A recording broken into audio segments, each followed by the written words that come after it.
Friends, welcome to Kavitha சமையலறை. இன்றைக்கி நம்ம பார்க்க போகிற ஸ்பெஷல் ரெசிபி நல்ல ஒரு சுவையான மசாலா பால் மிக்ஸு. ஒரு ரெடி மிக்ஸ் பவுடர் பண்ண போகிறோம். அதாவது நல்ல சூடான பாலில் கலந்து குடிக்கிறதுக்கு ரொம்ப நல்லாயிருக்கும். முக்கியமாக ரொம்ப ஹெல்தியானது.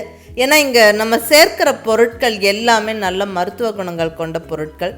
நம்ம தமிழ் சமையலில் பாரம்பரியமாக இருக்கக்கூடிய ஒரு ரெசிபி இதுங்க. வறட்டு இருமல், தொண்டை எரிச்சல் இதுக்கெல்லாம் நல்ல மருந்தாக இருக்கும். நெஞ்சு சளியை கரைச்சி விடும். உடல் சோர்வு இல்லாமல் நல்ல சுறுசுறுப்பாக எனர்ஜெட்டிக்காக இருக்கிறதுக்கு ஹெல்ப்ஃபுல்லாக இருக்கும். நைட்டு தூங்க போகிறக்கு முன்னாடி குடித்தா நல்ல தூக்கம் வரும். ஸோ அத்தனைக்குமே ஒரு அருமையான மருந்தாக இருக்கக்கூடிய இந்த மசாலா பால் மிக்ஸு எப்படி பண்ணுறதுன்னு பார்க்கலாங்க. இந்த சமயத்துக்கு கண்டிப்பாக எல்லாருக்குமே ரொம்ப ஹெல்ப்ஃபுல்லாக இருக்கும். ஏன்னா இம்யூனிட்டி பூஸ்டிங்க்கு, நோய் எதிர்ப்பு சக்தி அதிகப்படுத்துறதுக்கு இது ரொம்ப ஹெல்ப்ஃபுல்லாக இருக்கும். கண்டிப்பாக செஞ்சு பாருங்கள். அது மட்டும் இல்லை, இது ஒரு 10 நிமிஷத்தில் செஞ்சிடலாம். நல்லா செஞ்சு நல்ல ஒரு ஏர்டைட் கண்டெய்னரில் போட்டு நம்ம ஸ்டோர் பண்ணி வச்சுக்கலாங்க. 1 மாதம் வரைக்கும் தாங்கும். நம்மளுக்கு எப்போல்லாம் தேவையோ அப்போ இந்த பவுடரை போட்டு நம்ம பாலில் கலந்துக்கலாம். ரொம்ப நல்லாயிருக்கும் குடிக்கிறதுக்கு. நம்மளுக்கு அடிக்கடி ஏதாவது சூடாக குடிக்கணும்னு தோணும்போது காஃபி, டீ அல்லது ஏதாவது ஃப்ளேவர்டு ட்ரிங்கை போகாமல் இந்த மாதிரி நம்ம வீட்லேயே ஹைஜீனிக்காக செஞ்சு வச்ச இந்த அருமையான இந்த பொடியெல்லாம் கைவசம் இருந்தால் நம்ம டக்குன்னு கலந்து குடிக்கலாம். ரொம்ப நல்லா டேஸ்ட்டாகவும் இருக்குங்க. குழந்தைங்கள்லேருந்து பெரியவங்க வரைக்கும் விரும்பி குடிப்பாங்க. கண்டிப்பாக செஞ்சு பாருங்கள். இப்போ வாங்க ரெசிபி எப்படின்னு பார்த்துடலாம். ஃபஸ்ட்டாக நான் இங்கே எடுத்துருக்கிறது நல்ல மஞ்சள் பொடி, ஒரு 1/2 டீஸ்பூன். கண்டிப்பாக எல்லாருக்குமே மஞ்சளுடைய மருத்துவ பயன்கள் தெரியும். இதில் குர்குமின்கிற ஆக்டிவ் இன்க்ரீடியன்ட் நம்மளுக்கு ரொம்ப நல்லா ஹெல்ப்ஃபுல்லாக இருக்கும். இது கூடவே நல்ல ஒரு 1/2 டீஸ்பூன் அளவுக்கு மிளகு எடுத்துருக்கிறேன்.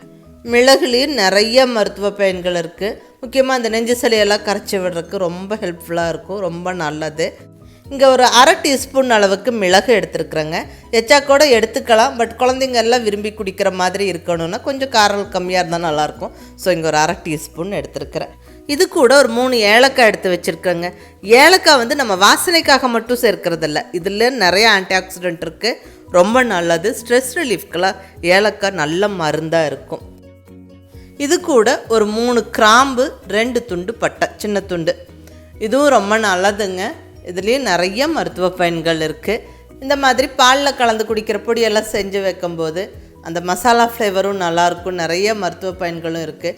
ஸோ பட்டை, கிராம்பு அதுவும் கொஞ்சம் கொஞ்சம் நம்ம சேர்த்துக்கிறது ரொம்ப நல்லது. அடுத்ததாக ஒரு 1/2 இன்ச் அளவுக்கு சுக்கு, அதாவது காஞ்ச இஞ்சி எடுத்துருக்கிறேன். இதுவும் ரொம்ப நல்லதுங்க. நெஞ்சு சளி கரைச்சி விடுறதுக்கு, அந்த நெஞ்செரிச்சல், அசிடிட்டி எல்லாம் இல்லாமல், வயிற்று பிரச்சனை இல்லாமல் இருக்கிறதுக்கு ரொம்ப ஹெல்ப்ஃபுல்லாக இருக்கும். அடுத்ததாக இது கூட கொஞ்சமாக குங்குமப்பூ எடுத்துருக்கிறேன். குங்குமப்பூ ஆப்ஷனல், இருந்தால் சேர்த்துக்கோங்க, இல்லைன்னா ஸ்கிப் பண்ணிக்கோங்க. நல்ல மைக்ரோ நியூட்ரியன்ட்ஸ் இருக்குது. பட் ஆப்ஷனல், வேணும் எடுத்துக்கோங்க. நான் இங்கே ஒரு அலங்காரத்துக்கு எடுத்து வச்சுருக்கிறேன். அடுத்ததாக இது கூட நல்ல ப்ரோட்டீன் சத்தும் மைக்ரோ நியூட்ரியன்ஸும் அதிகம் இருக்கிற பாதாமை எடுத்துருக்கேங்க. நல்ல ஒரு 20 பாதாம் போல் எடுத்துருக்கிறேன். இது கூடவே பனங்கற்கண்டு ஒரு 150 கிராம் எடுத்துருக்கிறேன். இது தாங்க இங்கே மெயின் இன்க்ரீடியண்ட்டு.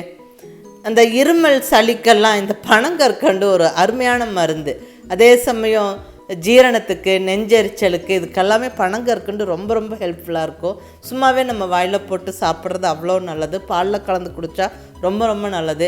இந்த மாதிரி ஒரு ரெடிமிக்ஸ் பவுடர்லாம் செஞ்சு வச்சுக்கிட்டு நம்ம கலந்து குடிக்கும்போது அதோட பயன்கள் ரொம்ப நல்லாயிருக்கும். அதை நீங்கள் ட்ரை பண்ணி பாருங்கள். இப்போ ஃபஸ்ட்டு ஸ்டெப்பாக நம்ம இந்த பாதாமை கொஞ்சம் ட்ரை ரோஸ்ட் பண்ணிக்கலாங்க. ஸோ பொடிக்கிறதுக்கு நல்லாயிருக்கும். நல்ல ஒரு சூடான பேனில் நம்ம எடுத்து வச்சுருக்கிற பாதாமை சேர்த்து நல்லா வறுத்து விட்டுருவோம். நல்ல கலர் மாதிரி நல்ல வாசனை வர வரைக்கும் வறுபடணும்.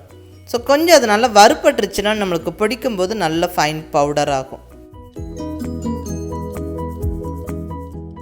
பாருங்கள், நல்லா ஓரளவுக்கு வறுபட்டுருச்சு. இப்போ இது ஓரமாக தள்ளி வச்சுட்டு இப்போ அடுத்த பொருட்களெல்லாம் இதே பேனில் சேர்த்து விடுவோம். இப்போ அடுத்ததாக இங்கே பெப்பர் சேர்த்துக்கிறேன். 1/2 டீஸ்பூன் பெப்பர் எடுத்து வச்சுருந்தோம், அது சேர்த்தாச்சு. கூடவே அந்த பட்டை, கிராம்பு, 2 துண்டு பட்டை, 3 கிராம்பு. அடுத்ததாக 3 ஏலக்காய். கூடவே கொஞ்சமாக சுக்கு. இதெல்லாம் கொஞ்சம் ட்ரை ரோஸ்ட் பண்ணிவிட்டு நம்ம பொடிக்கும்போது நல்ல ஃபைன் பவுடர் ஆகும். ஸோ அதுக்கு வேண்டி தான் நம்ம வறுத்து விடுறோம்.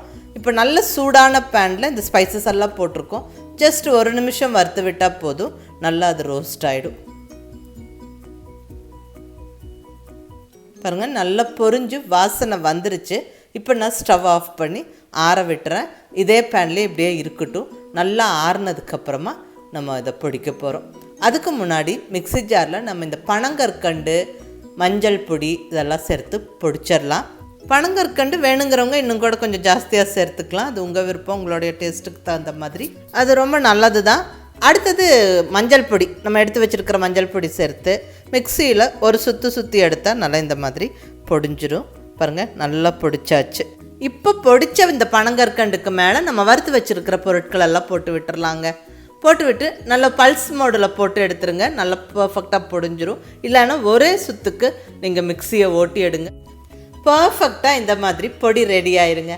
அவ்வளோதாங்க, நல்ல கமகமன்னு வாசனையோட சுவையான பனங்கற்கண்டு மசாலா பால் மிக்ஸ் பவுடர் ரெடி. சூப்பராக இருக்குங்க. நம்ம கடையில் ஃப்ளேவர்டு ட்ரிங்க்கெல்லாம் வாங்கி குடிக்கிறதுக்கு பதிலாக இந்த மாதிரி வீட்லேயே அழகாக நம்ம பொடிச்சு எடுத்து வச்சுக்கிட்டா பாலில் கலந்து குடிக்கிறதுக்கு அட்டகாசமாக இருக்குங்க. குழந்தைங்களுக்கு, பெரியவங்களுக்கு எல்லாருக்குமே ரொம்ப நல்லது. ஸோ மிஸ் பண்ணாமல் செஞ்சு வச்சுக்கோங்க. அந்த பனங்கற்கண்டோட இனிப்பு, ஏலக்காய், அந்த ஸ்பைசஸோட வாசனை அது ரொம்ப நல்லாயிருக்கும். தொண்டைக்கு ரொம்ப இதமாக இருக்கும் நம்ம பாலில் கலந்து குடிக்கும்போது. இப்போ நல்ல பால் எப்படி கலந்து குடிக்கிறதுங்கிறதையும் பார்த்துடலாம். நல்ல பாலை நல்லா கொதிக்க வச்சுருங்க. நல்லா கொதித்த பாலை டம்ளரில் ஊற்றிட்டு நமக்கு வேணுங்கிற அளவுக்கு நம்ம இந்த பொடியை எடுத்து போட்டுக்கலாம். நான் இங்கே கொஞ்சம் பெரிய டம்ளர் பாலாக எடுத்துருக்கிறேன். ஸோ 2 ஸ்பூன் பொடி சேர்த்துக்கிறேன். அந்த இனிப்பெல்லாம் பர்ஃபெக்டாக இருக்கும். எல்லாம் கலந்தாச்சு. இப்போ ஜஸ்ட்டு மேலே அலங்கரிக்க கொஞ்சமாக பாதாம், பிஸ்தா, குங்குமப்பூவும் சேர்த்துக்கிறேன். இது முழுக்க ஆப்ஷனல், வேணால் சேர்த்துக்கோங்க, இல்லைன்னா ஸ்கிப் பண்ணிக்கோங்க. பட் இதெல்லாம் போட்டுட்டு நம்ம குடிக்கும்போது குடிக்கிறக்கும் நல்லாயிருக்கும். அதுக்கு வேண்டிதான் எல்லாம் சேர்த்தாச்சு. அவ்வளோதாங்க, சுவையான பனங்கற்கண்டு மசாலா பால் மிக்ஸ் ஜம்முன்னு ரெடி ஆயிருச்சு. ரொம்ப நல்லாயிருக்கும், நல்ல வாசனையாக இருக்கும், நல்ல டேஸ்ட்டாக இருக்கும். எல்லாருமே விரும்பி சாப்பிடுவாங்க. ஸோ மிஸ் பண்ணாமல் ட்ரை பண்ணி வச்சுக்கோங்க. ஒரு 10 நிமிஷம் தான் ஆகும் இதை நம்ம செஞ்சு வைக்கிறதுக்கு. பட் நல்ல ஒரு க்ளீனான ஏர்டைட் கண்டெய்னரில் போட்டு நம்ம நல்லா ஸ்டோர் பண்ணி வச்சுக்கிட்டோம். 1 மாதம் வரைக்கும் யூஸ் பண்ணலாம். ரொம்ப நல்லாயிருக்கும். ஸோ மிஸ் பண்ணாமல் கண்டிப்பாக ட்ரை பண்ணுங்கள். கண்டிப்பாக எல்லாருக்குமே ரொம்ப பிடிக்கும். ட்ரை பண்ணி பார்த்துட்டு எப்படி இருந்ததுன்னு உங்கள் ஃபீட்பேக் சொல்லுங்கள். பிடிச்சிருந்தால் லைக் பண்ணி, ஷேர் பண்ணி, கமெண்ட் பண்ணுங்கள். கவிதா சமையலறை சப்ஸ்கிரைப் பண்ணி என்னுடைய மற்ற ரெசிபீஸும் வீடியோஸும் பாருங்கள். தேங்க்யூ.